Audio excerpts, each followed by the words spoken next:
कहानी पिशाच फिर। जब राग अचानक सुर से बाहर हो जाता है तब गीत को एक निराला गीत के अलावा और कुछ नहीं कहा जा सकता है। दोपहर तक बारिश कुछ कम हुई और फिर पुलिस इंस्पेक्टर आया। पहले तो मुझे लगा कि इंस्पेक्टर एक कांस्टेबल हो सकता है। दुबला पतला बदन, घसी हुई आंखें, सिर पर काले काले बाल, लेकिन चेहरे पर उम्र साफ झलक रही है। अगर अचानक हवा का झोंका घर में आ जाए तो मुझे यकीन है कि हमारे इंस्पेक्टर बाबू को उठाकर फेंक दिया जाएगा। हालांकि सज्जन की विशाल कठोर वाणी, उस आवाज का लहजा इंस्पेक्टर के अधिकारी व्यक्तित्व का प्रमाण है।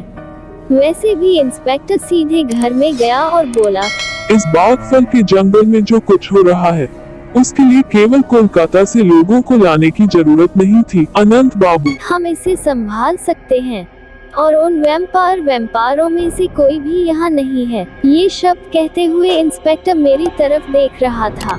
मैंने भी इंस्पेक्टर के चेहरे की तरफ देखा और उनकी बात सुनकर मुस्कुरा दिया।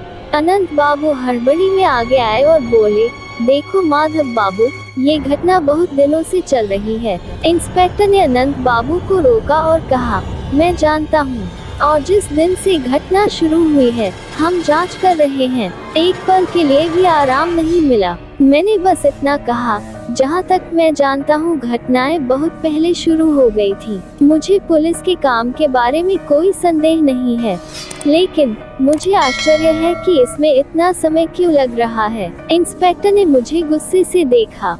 उसकी दृष्टि देखकर मुझे लगा कि यदि उसे मौका मिला तो वह मुझे भस्म कर दे। इंस्पेक्टर ने कहा, अगर कोई पुलिस के काम में हस्तक्षेप करता है तो हमें उसे गिरफ्तार करना होगा। जब कोई व्यक्ति किसी कार्य में हस्तक्षेप करता है तो उसे व्यवधान कहते हैं, और जहाँ तक मुझे पता है मैंने अभी तक ऐसा कुछ नहीं किया है जिससे पुलिस को परेशानी हो। मैं सिर्फ एक जिज्ञासु व्यक्ति हूँ। इंस्पेक्टर ने मेरी तरफ देखा और चुप रहा। फिर उसने धीरे से कहा, मैं तुम्हें जानता हूँ, तुम्हारा काम भूतों और चमत्कारों का है और यह कोई वास्तविक बात नहीं है। और अनंत बाबू शायद इसे चमत्कार मानते हैं, जो पूरी तरह से गलत है। मुझे विश्वास है कि ये सारी हरकतें किसी डाकू का काम होंगी, और अगर आप उन घटनाओं में हाथ उठाते हैं तो जान को खतरा हो सकता है। मैं आपको चेतावनी दे रहा हूँ। बारिश की गीली हवा घर में घुस गई। पहले तो मैंने इंस्पेक्टर माधव बाबू के पीछे दरवाजे के पास खड़े 2 कांस्टेबलों पर ध्यान नहीं दिया।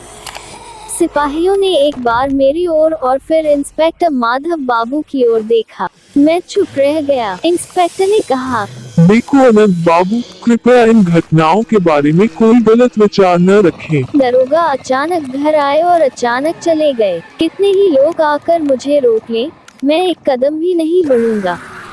मुझे पता है बहुत सी बातें वो कहेगा, इसलिए बेहतर है कि आप अपनी स्थिति में रहें। शाम को फिर बारिश शुरू हो गई। बारिश ही नहीं, हल्की आंधी भी शुरू हो गई है। चारों ओर ग्रे धुंधले अंधेरे में घिरा हुआ है। अभी भी बिजली नहीं है, लेकिन लाल ने कमरे के हर कोने में सही स्थिति में मोमबत्तियां जलाई।